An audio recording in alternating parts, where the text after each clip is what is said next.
Bonjour à tous.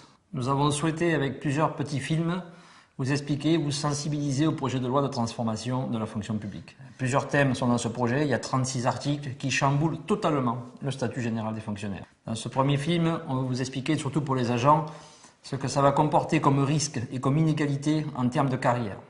Aujourd'hui, quand on veut une promotion, un avancement, une mutation, une mobilité, il y a des commissions administratives paritaires où les agents, par le biais de leurs représentants légitimement élus, ce qu'on appelle les organisations syndicales représentatives, peuvent discuter avec l'administration. Ce sont les commissions administratives paritaires. Et dans ces commissions, les organisations syndicales et l'employeur, quel qu'il soit, peuvent discuter justement de la situation particulière des agents, regarder pour l'avancement, pour la mobilité, que les critères principaux soient respectés. Et ça permet aussi parfois de prendre en compte des situations particulières, des problèmes sociaux, des problèmes familiaux, des problèmes de santé. Et c'est dans cette instance où les organisations syndicales, qui n'ont pas, bien sûr, le pouvoir de décider qui sera muté et promu, peuvent en tout cas discuter avec l'administration. Et l'administration a intérêt à garder ces commissions administratives paritaires parce qu'elles construisent le dialogue social. En 1946, lors de la création du premier statut général des fonctionnaires, quand Maurice Thorez, alors secrétaire d'État à la fonction publique, explique que ces CAP ne seront que consultatives, il prend en compte tous ces éléments. Pourquoi elles ne sont que consultatives? Parce que ça permet à l'État, à l'employeur public, à la fois de faire du dialogue social, d'avoir de la représentation des agents, mais de garder bien sûr ses prérogatives en matière de puissance publique, parce qu'il faut évidemment s'assurer, et ça c'est le rôle de l'État, que dans tous les départements, dans tous les territoires, il y a une égalité de traitement et donc suffisamment de fonctionnaires pour effectuer les missions.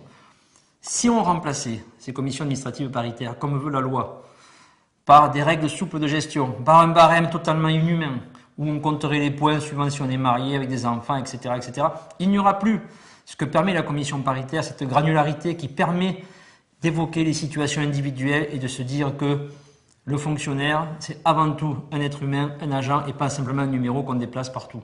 Donc on encourage, puisque la discussion en ce moment est au Parlement, tous les parlementaires à bien réfléchir à ça. Force ouvrière demande le maintien de toutes les prérogatives des CAP.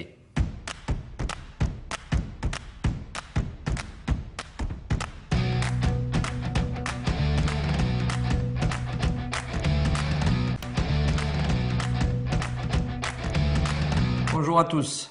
Nous avons souhaité, avec plusieurs petits films, vous expliquer, vous sensibiliser au projet de loi de transformation de la fonction publique. Plusieurs thèmes sont dans ce projet. Il y a 36 articles qui chamboulent totalement le statut général des fonctionnaires. Dans ce premier film, on va vous expliquer, surtout pour les agents, ce que ça va comporter comme risque et comme inégalité en termes de carrière.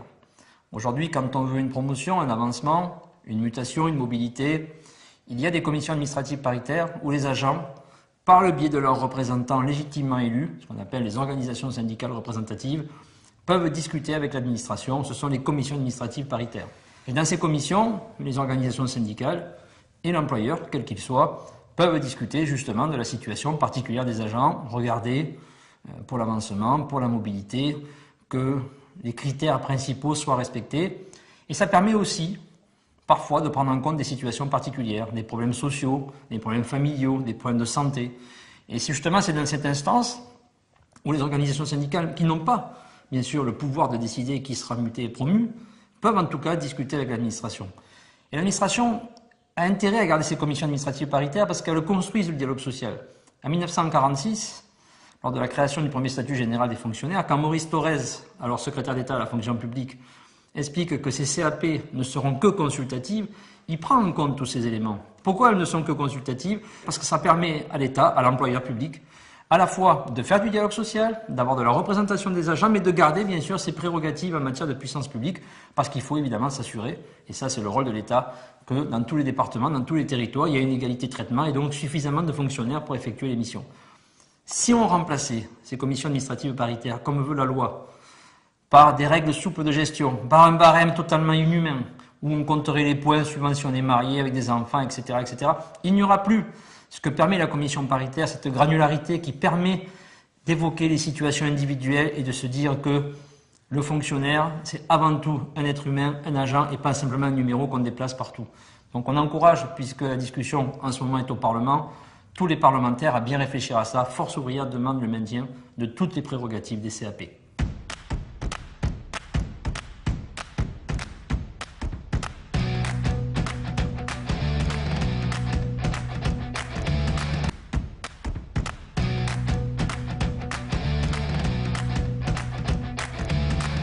Dans ce projet de loi de transformation de la fonction publique, il y a quelque chose d'absolument extraordinaire. Le gouvernement veut supprimer la seule instance, la seule, où on peut traiter de la santé et de la sécurité au travail des fonctionnaires et agents publics, ce qu'on appelle le CHSCT, le Comité d'hygiène, santé et sécurité au travail. Bien sûr, il se place dans la même perspective que la loi travail, les ordonnances Macron. Il faut une seule instance, donc il faudrait fusionner le comité technique et le CHSCT. Mais dans le contexte que nous vivons, avec certains corps de fonctionnaires, nous avons énormément de suicides malheureusement, avec des restructurations permanentes, avec des suppressions de postes qui vont entraîner à nouveau des nouvelles missions, avec la volonté de privatiser des missions, de déplacer des fonctionnaires, de leur proposer des ruptures conventionnelles, des indemnités de départ volontaire, etc. Donc quelque chose qui va perturber fortement l'activité professionnelle et bien sûr les agents. Nous, on le dit très clairement à Force ouvrière, supprimer le CHSCT, c'est mettre en péril la santé des agents, leur sécurité dans certains contextes. Et c'est pas où on nous dit dans cette loi, vous inquiétez pas, l'instance regroupant et unifiant tout ça pourra dans certains cas, seulement quand il y a plus de 300 agents dans un service, avoir une formation spécialisée dédiée à la santé et sécurité au travail. Et dans le même temps, on nous dit ce seront les mêmes personnels titulaires qui siégeront à l'instance unique et à la formation spécialisée. Donc nous n'aurons plus forcément des agents qui avaient cette expertise, qui étaient formés pour justement anticiper dans toute réorganisation, restructuration, quels étaient les problèmes de santé, de sécurité au travail. Et on sait que ces problématiques sont très larges. Et dans le même temps, le projet de loi veut évoquer la médecine de prévention. Vous voyez, tout un contexte où on nous dit aujourd'hui, on va avoir des problèmes, on va avoir des restructurations, on va avoir des mobilités forcées, on va avoir des agents qui vont perdre des missions. Et qu'est-ce qu'on propose? Supprimer l'instance où on pourrait discuter de cet impact. Nous, on le dit aux parlementaires, surtout ne supprimez pas le CHSCT. Supprimer le CHSCT, c'est augmenter les risques psychosociaux et leurs conséquences.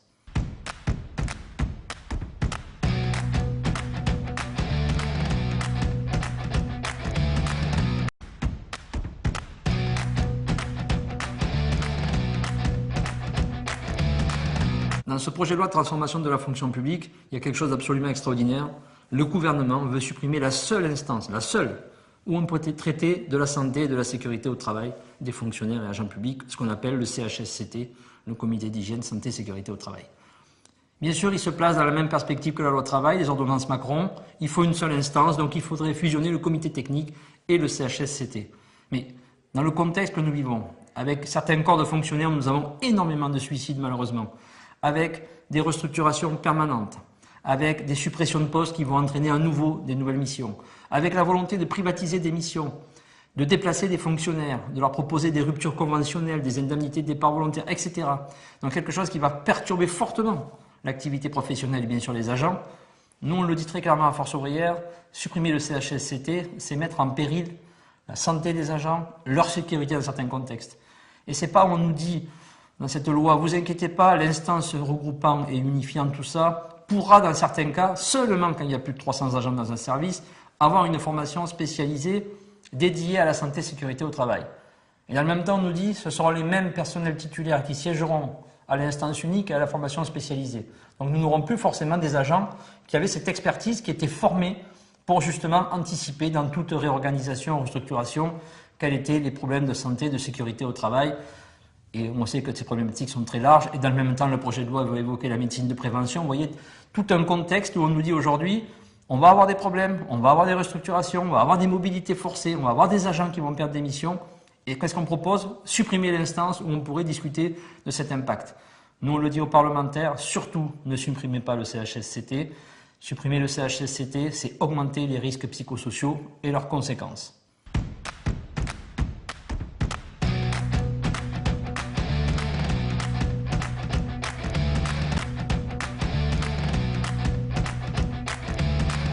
Un des troisièmes points de cette loi, un point essentiel, qui veut changer le modèle social français, c'est de dire demain, pour exercer des missions de service public, on ne veut plus de fonctionnaires, on recrutera des contractuels. N'oublions pas qu'en 1946, quand nous avons créé le statut général des fonctionnaires, si on a décidé, parce que le statut général c'est une loi, de placer les fonctionnaires sous la protection de la loi et non pas comme dans le secteur privé, dans une relation contractuelle avec l'employeur, c'était pour que justement les fonctionnaires, à la fois, puissent s'exonérer de tous les changements et aléas de la vie politique, puissent éviter les pressions ou les lobbies de certaines grandes entreprises et protégés par cette loi, puissent justement servir les usagers quelles que soient leurs origines, leurs moyens, leurs croyances, de la même manière, c'est-à-dire de manière égalitaire, avec aussi la neutralité, l'indépendance qui convient à tout ça, c'est-à-dire à la mission de service public et à l'égalité de traitement de l'usager. Quand le ministre aujourd'hui, Olivier Dussopt, qui risque malheureusement de rentrer dans l'histoire, si jamais cette loi voyait le jour, et de rentrer dans l'histoire de manière néfaste, à la fois pour les fonctionnaires et pour les usagers, nous dit demain je veux que, quelles que soient les missions quasiment, quelle que soit la catégorie de fonctionnaires A, B ou C, on puisse recruter un contractuel quand il n'y a pas de fonctionnaire, quand un fonctionnaire part à la retraite. Et il nous dit en plus des contractuels précaires, puisque ce qu'il propose, c'est comme dans le secteur privé avec la loi travail, il y avait le contrat de chantier, on nous propose le contrat de projet. Contrat de projet de 6 ans, non renouvelable, non CDIsable et non titularisable.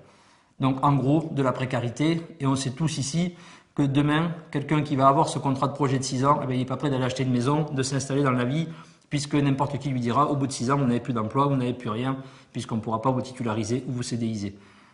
Donc à la fois, bien sûr, il y a le côté précaire de cet emploi, mais à la fois, il y a surtout, ne l'oublions pas, le fait que le statut général des fonctionnaires, ça porte les valeurs de la République, ça protège le fonctionnaire, mais ça protège surtout l'usager, qui demain pourrait se retrouver dans un clientélisme forcé.